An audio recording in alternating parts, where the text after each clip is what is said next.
Welcome back, Apple fans. In today's video I'll take you through how to upload your music onto Apple Music. Let's begin. To upload your personal music onto Apple Music with a Mac, launch the Music app from the dock, and then tap on File in the top left corner of the screen. Now click on Import and then select the songs you wish to add to your library.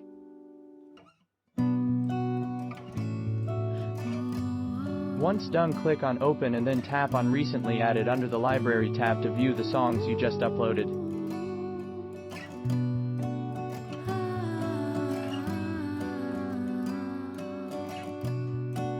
If you're using a Windows laptop or desktop, you will need to open iTunes and upload your music there. In iTunes, click on File in the top left corner of the screen, and then tap on Add File to Library or Add Folder to Library. Locate the songs on your system, and then click on Select File, or Select Folder to have them uploaded to Apple Music. If you have signed into both the apps using your Apple ID, then you will be able to sync the music across devices and listen to them remotely.